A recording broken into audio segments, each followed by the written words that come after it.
જો ભાગે ચલો હર હર મહાદેવ હા દલેશભાઈ હર હર મહાદેવ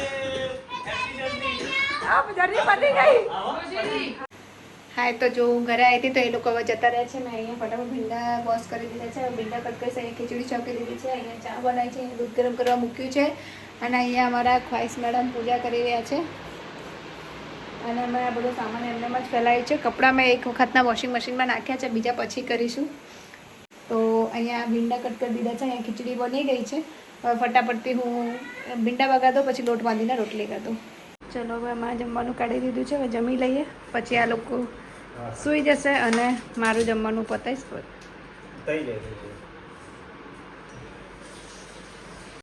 અમે ત્યાંથી આવી ગયા છે કેદારનાથથી આવ્યા તો પેલા લોકોને જવાનું છે જંગલબેન અને એરીને બધું પેકિંગ જે હતું એ સામાન બધું કાઢીએ છીએ એટલે એ લોકોનું કરી નાખી દઈએ તો આ બધું જો આ એક થેલા તો હજુ ખોલવાની બાકી છે આ થેલો ખોલ્યો છે બીજો એક થેલો ખોલીને મેં સીધા કપડાં મશીનમાં જવા દીધા છે આ દવાને બધું લઈ ગઈ હતી આ હું ત્યાંથી છે ને દવાઓ લઈને આવી છું ત્યાં જડીબુટી અને હિંગ સારી મળે છે આમાં હિંગ છે જે હું 100 રૂપિયાની 5 પેકેટ લાવી છું જે આપણા ત્યાં 100 રૂપિયાની 1 પેકેટ મળે છે આ ચાપત્તી લાવી છું ત્યાંથી ગ્રીન અને આ જીરું લાવી છું આ જીરું છે અને આ ચાપત્તી છે અને આમાં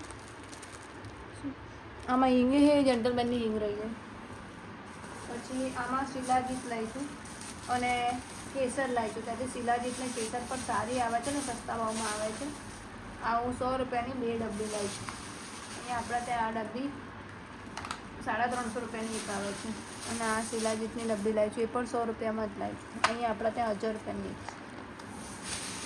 અને બીજું પથરી અને વાળ ખરવાની દવા પણ લાવી છું કે જેથી કરીને તમારે વાળ ખરતા હોય તો એ ખાલી તેલમાં નાખીને તમારે યુઝ કરવાની તો વાળ ખરતા બંધ થઈ જાય છે અને બી જડીબુટી છે અને પથરી હોય તો તમે આ ખાલી પાણીમાં ઉકાળીને રોજ પીવાનું 2 ચમચી તો તમારી પથરી પણ નીકળી જાય છે તો એના માટે પણ ત્યાં દવા સારી મળતી હતી તો હું લેતી આવી અને આમાં શું લાવી છું તે ખોલીને આમાં તો નીચે અને આ ભોજપત્ર લાવી છું પેલું વ્યાસજીની ગુફામાં હતી બાકી બધું તો પછી ખોલીને બતાવીશ આ સામાન એમને પેક પડ્યો છે આ ખ્વાઈશના કપડાં પડ્યા છે તો અત્યારે આટલું જ ખોલું છું અને આ ગંગાજળ ભરી લાવી છું અને આમાં સરસ્વતી નદી જે ત્યાં છે જે આગળ જઈને લુપ્ત થઈ જાય છે વ્યાસજીની ગુફાના નીચેથી એ ત્યાંથી ભરીને લાવી છું આમાં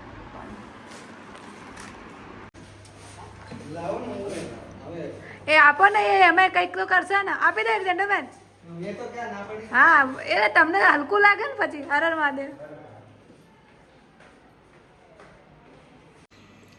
hi good morning Har Har Mahadev કેમ છો આઈ હોપ તમે બધા મજામાં છો જસ્ટ જો હમણાં ઉઠી છું આજે 9 તારીખ છે કાલે હું ઘરે આવી હતી તો હવે ઉઠી છું તો હવે મારે સૌથી પહેલાં ચા મૂકી દઈશ ચા મૂકીને કપડાં વોશ કરવા નાખીશ કેમ કે હજુ બધા થેલા ખોલવાના બાકી છે એક જ થેલો કાલ ખોલ્યો હતો એને પછી હું શું લાવી છું તે પણ બતાવીશ કોના માટે છે તે પણ બતાવીશ તો સૌથી પહેલાં ચા મૂકી દો પછી મશીન ચાલુ કરું પછી ફ્રેશ થવા જઈશ નહીં ધોઈને પછી પૂજા કરીશ જો ખ્વાઈશ મેડમની સવાર પડતી નહીં આવ્યા ત્યાંની કાલ બપોરથી બી હું હવે ચા પી લઉં પછી કપડાં ધોવા નાખવા જાઉં છું કપડાં ધોવા નાખી દઉં પછી કચરા પોતું ને એવું બધું કરીશું કે ઘરમાં સેપટ થઈ ગઈ એટલા દિવસથી હતું નહીં કોઈ એટલે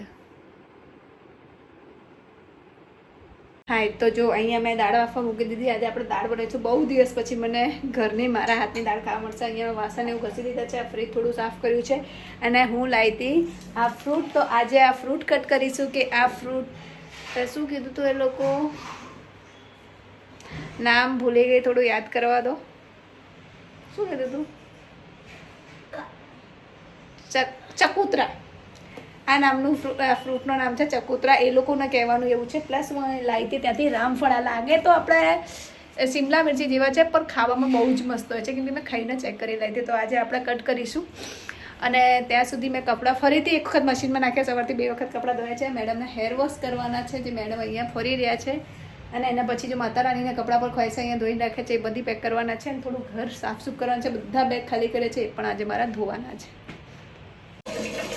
હાય ગુડ ઇવનિંગ જો હું હમણાં ઉઠું છું અને અહીંયા મેં આરો ચાલુ કર્યું છે તો મેં કીધું માટલી ભરી દઉં માટલી ધોઈ કાઢી છે અને અહીંયા મેં ચા મૂકી દીધી ચા થઈ જાય એના પછી ચા પીને પછી મારા આજે શાકભાજી લેવા જવાનું છે, શાકભાજી લઈને જ તો કપડાં થોડા ગોઠવવાના છે, જે કાલના સવારે કીધું મેં બધા વોશ કરીને બહાર સૂકવ્યા છે. પર ઊંઘ નથી ખુલતી. ઓહો ઊંઘ તો એવી આવે છે ને કે ઉઠવું જ નહીં. ત્યાં હતા ત્યાં સુધી થાકની ખબર ના પડી, પર ઘરે એને હાલત ખરાબ થઈ ગઈ.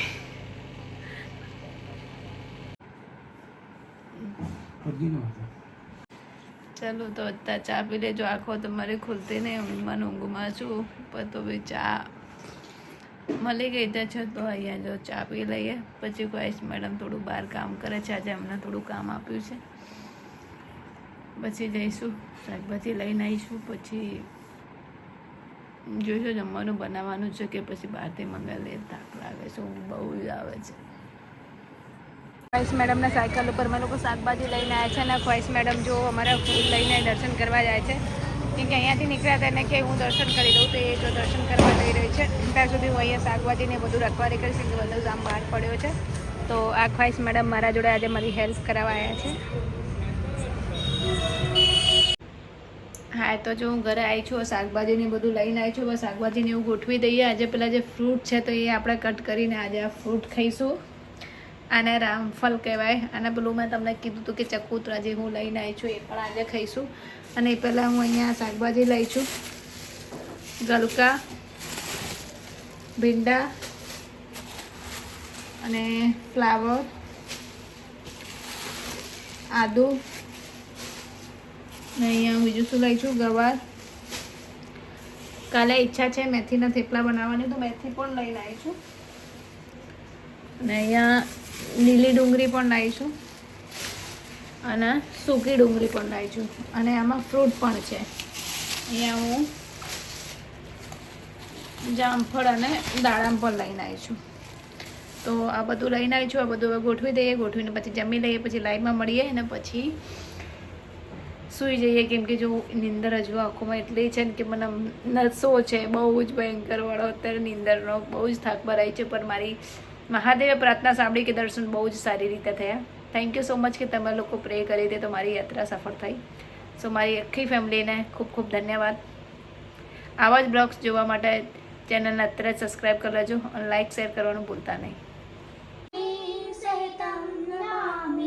મંગલમ ભગવાન વિષ્ણુ મંગલમ ગરુડધ્વજ મંગલાય કુંડલે દાક્ષાય મંગલાય તનોહરે સર્વમંગલે મંગલે શિવે સર્વાર્થ સાધકે શરણે ત્રંબકે ગૌરી નારાયણી નમસ્તુતે નારાયણી નમસ્તુતે નારાયણી નમસ્તુતે. બોલો અંબે માત કી જય.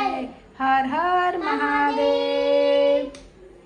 ખ્વાઈસ મેડમની પૂજા થઈ ગઈ છે. હવે અમે જમી લઈશું, પછી લાઈવમાં મળીએ.